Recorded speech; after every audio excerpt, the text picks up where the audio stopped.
Hello दोस्तों, welcome back to new blog. स्वागत है आप सभी लोगों का यात्री से ब्लॉग्स में। और दोस्तों आज मैं आपको लेके जाऊंगा जंतर मंतर, जो कि दिल्ली में है। और जंतर मंतर पे आपने हमेशा प्रोटेस्ट के बारे में सुना होगा, पर मैं आज आपको कुछ वहाँ पे मशीनें दिखाऊंगा जो कि 250 साल पुरानी है, जिनसे हम बहुत कुछ पता लगाते हैं। तो चलिए दोस्तों, चलते हैं जंतर मंतर।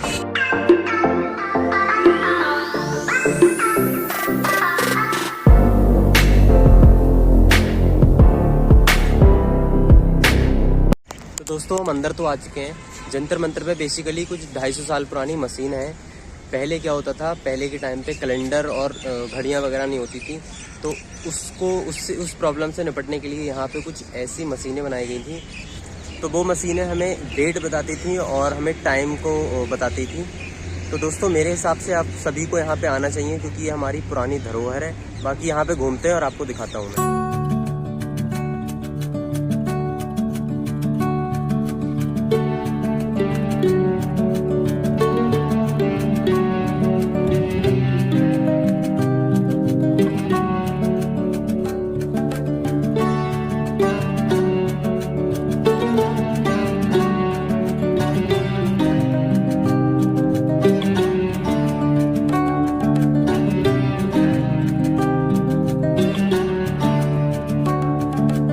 दोस्तों अंदर आने का रास्ता ये है, यहाँ से हमारी एंट्री होगी और अंदर आते ही सबसे पहले हमें ये यंत्र देखने को मिलेगा।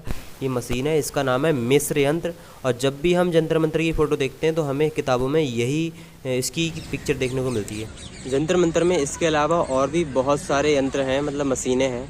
और इसके अलावा ये पूरा पार्क जैसा बना हुआ है और आप देख सकते हैं एक मशीन ये है। दोस्तों सामने आप जो ये यंत्र देख रहे हो, इसमें बीच का जो पार्ट है, जो बड़ी सी दीवार जैसी है, इसका नाम है टाइम डायल। और बाकी ये पूरा तीनों चीज़ों को मिला के हम इसको कहते हैं सम्राट यंत्र। इसका मतलब होता है सबसे बड़ा यंत्र, और उस टाइम का ये सबसे बड़ा यंत्र था और इसको भी टाइम को देखने के लिए यूज़ किया जाता था। अब दोस्तों सबसे पहले बात कर लेते हैं मिस्र यंत्र की।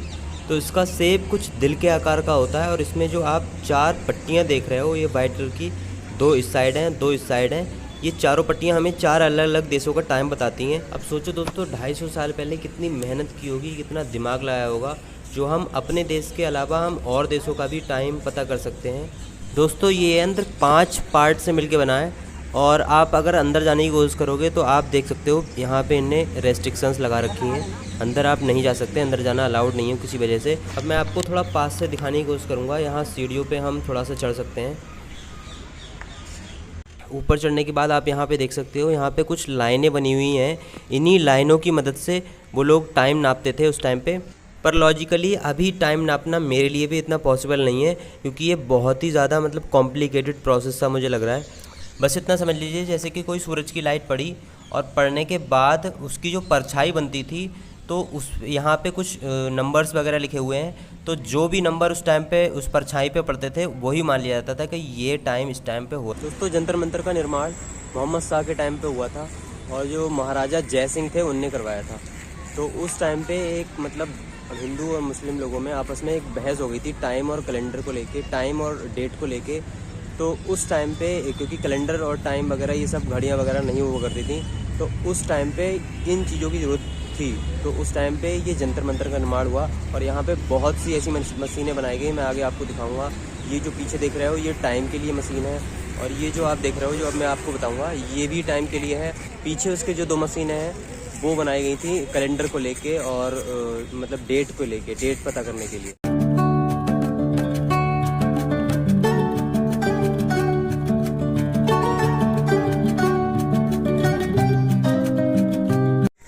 दोस्तों ये है सम्राट यंत्र और ये भी टाइम के कैलकुलेशन में मतलब यूज़ में होता था। और ये कुछ इस तरह से काम करता था, जब ये जीना जैसा आप जो देख रहे हो, इस पे जब लाइट पड़ती थी तो वो लाइट रिफ्लेक्ट होके इधर और उस साइड जाती थी। जैसे कि दिन सुबह का टाइम है तो वो इस साइड रिफ्लेक्ट होती थी, और जब रात का टाइम होता था मतलब शाम का टाइम, तो उस साइड रिफ्लेक्ट होती थी। क्योंकि सूरज जो है वो 2 डायरेक्शन में जाता है और उसी लाइट के रिफ्लेक्ट होने के बाद जो उधर परछाई पड़, तो उधर नंबर पड़े हुए होते थे और उससे हम पता लगा लेते थे कि क्या टाइम हो रहा है उस टाइम पे। और ये 45 डिग्री के 2 कोण हैं इधर उधर। दोस्तों ये जो आप देख रहे हो, ये है सन यंत्र, मतलब इसको राम यंत्र भी बोला जाता है। और ये दिन में डेट देखने के लिए काम में आता है। और अगर मैं इसकी यहाँ पे इसके बारे में दिखाऊं तो ये आप देख सकते हो यहाँ पे इसका नाम राम यंत्र है, पर इसको पढ़ने के बाद आपको बिल्कुल समझ में नहीं आएगा। आपको मैं लॉजिकली इसको समझाऊंगा थोड़ा। और ये आप देख सकते हो इसका गेट अभी बंद है, गेट इसका अभी बंद कर दिया गया है। इससे दिखाऊं तो आप देखेंगे कि यहाँ पे 30 लाइनें बनी हुई हैं। ये आप देख सकते हो ये लाइनें 30 हैं, और जैसे कि मंथ के कैलेंडर में 30 दिन होते हैं, वैसे ही यहाँ पे ये 30 लाइनें हैं। तो दोस्तों अगर बात करें ये काम कैसे करता है, तो जो सामने आप पिलर देख रहे हो, इस पे लाइट पड़ने के बाद वो लाइट जिस भी लाइन पे 15 मिनट के लिए रुक जाती थी, उसी को मान लिया जाता था कि आज ये दिन है।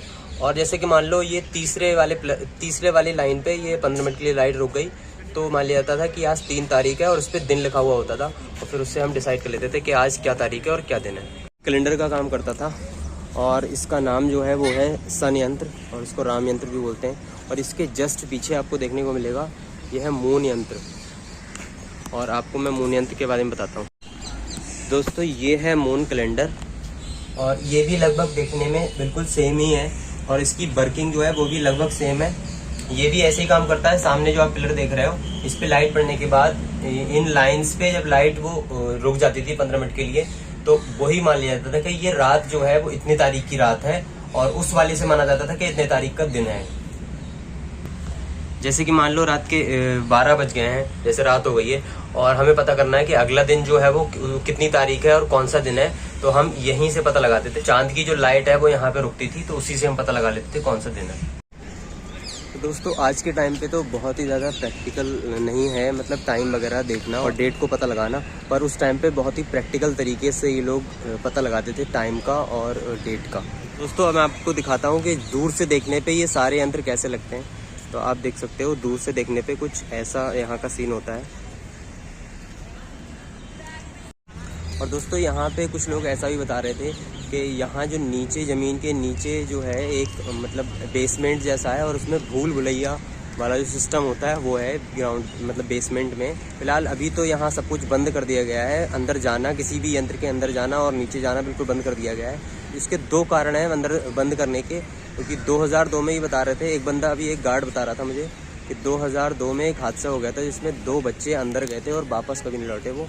और उसके अलावा दूसरा कारण ये है कि यहाँ की जो दीवारें हैं वो लगभग मतलब काफ़ी हद तक ख़राब हो चुकी हैं, और अभी तो इसकी थोड़ी कर दिया गया है पेंटिंग वगैरह, इसका पेंट वगैरह कर दिया गया है, पर इसकी दीवारें जो हैं वो काफ़ी हद तक ख़राब है, तो वो कुछ भी हादसा हो सकता है, इसी वजह से यहाँ पे अंदर जाना मना कर दिया गया है।